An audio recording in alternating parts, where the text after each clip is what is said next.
চামড়াটা আমাদের জাতীয় একটা সম্পদ।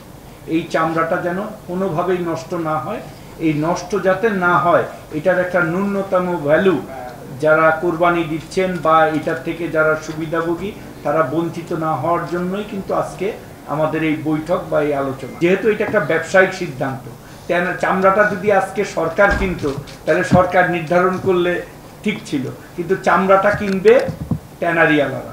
তো আমি ব্যক্তিগতভাবে বিশ্বাস করি যে তারাই যে ন্যূনতম যে যৌক্তিক মূল্যটা আছে সেটা যদি তারা নির্ধারণ করে আপনাদেরকে একটা ইনফরমেশন দেয়, সেইটা অনেক গ্রহণযোগ্যতা পাবে ট্যানারি মালিকদের মধ্যে এবং অনেক আস্থার তৈরি করবে যারা এই চামড়াটা বিক্রি করবে। আমরা শুধু এবার বিশেষভাবে অনুরোধ করেছি যে আমাদের যারা একেবারে প্রান্তিক, বিশেষ করে একেবারে মফস্বল শহরগুলোতে বা গ্রামে যারা কোরবানি দেন তারা চামড়া সম্পর্কে তেমন ভালো জানেন না। যারা ঢাকার আশেপাশে তাদের নলেজটা অনেক বেশি থাকে এবং এইখানে মানে খুব ইম্পর্টেন্ট ব্যাপারটা হলো চামড়াটা কিভাবে একেবারে জব দেওয়ার পরে থেকে চামড়াটা কিভাবে গরুর মানে ইয়ের থেকে ছাড়াবে এবং তারপরে কত দ্রুত লবণ দিয়ে সংরক্ষণ করবে, চামড়ার দামটা আসলে কিন্তু তার উপরে নির্ভর করে।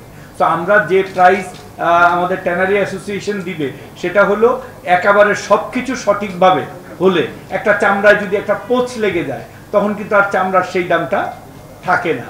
সো এই সবগুলা বিচার বিশ্লেষণ করে আমরা চেষ্টা করেছি যে অন্তত পক্ষে একটা ন্যূনতম যৌক্তিক মূল্য ঠিক করে দিতে। আপনারা জানেন যে গত বছর এই দাম ঢাকায় ছিল 50 থেকে 55 টাকা এবং ঢাকার বাইরে ছিল 45 থেকে 48 টাকা, এটা প্রতি বর্গফুট লবণ দেওয়া চামড়া।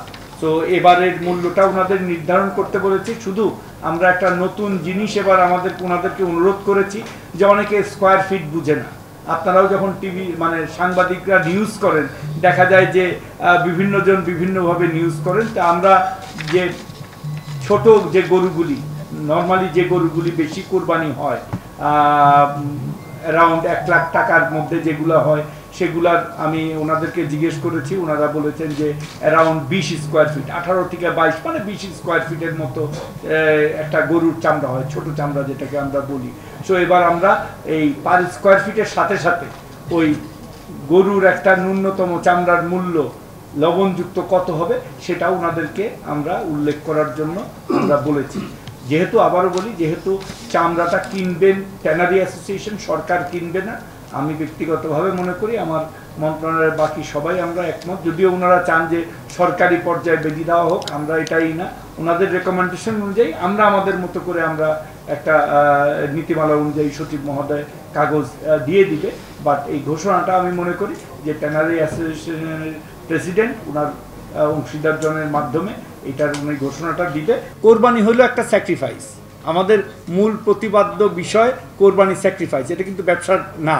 এবং আমি মনে করি যে যে দামটা এবার ওনারা সাহস করে পার গরুর মূল্য 1200 টাকা দিয়েছে, এটা কিন্তু একটা সাহসী পদক্ষেপ। আপনাদের এটা মানে পজিটিভলি নেওয়ার আমি মনে করি যে নেওয়ার দরকার, যে 1200 টাকায় একটা চামড়া বিক্রি করতে পারবে। আমরা বিভিন্ন সময়ে বিভিন্ন প্রাইস শুনছি, এবার কিন্তু আর ওই ইটা থাকতেছে না, পার স্কোয়ার ফিট কত মাপা টাপা না, একেবারে ন্যূনতম আমরা একটা গরুর চামড়া যদি ভালোভাবে কোনো ভিতরে যদি ফাটা ছেঁড়া না থাকে, যদি সুন্দর করে লবণ দেওয়া থাকে সেইটা। আর একটা আমাদের শিল্প মন্ত্রণালয় আমাদেরকে জানিয়েছে তাদের কাছে এবারে লবণের উৎপাদন অত্যন্ত ভালো হয়েছে, তাদের মাধ্যমে আমরা করব। আর আপনাদের মাধ্যমে অনুরোধ করব, যেটা আমাদের ফিনিশ গুড লেদারের প্রেসিডেন্ট বলেছেন যে আমরা ইসলামী ফাউন্ডেশনের সাথে যে খুতবা দেওয়ার ব্যবস্থা করব, আমাদের বিপিসি আছে তাদের মাধ্যমে মাদ্রাসার স্টুডেন্ট যারা কোরবানিটা দেয়, কোরবানি দেওয়া থেকে এই চামড়াটা গরুর থেকে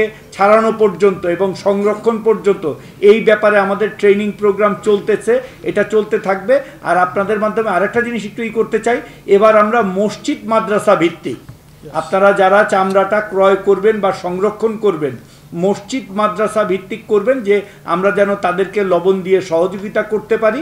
যেহেতু এটা একটা স্যাক্রিফাইসের জিনিস, সকলের মন মানসিকতা যদি একই থাকে আমার মনে হয় না যে এটা নিয়ে আমাদের কোনো বিতর্ক ইনশাল্লাহ এবার হবে।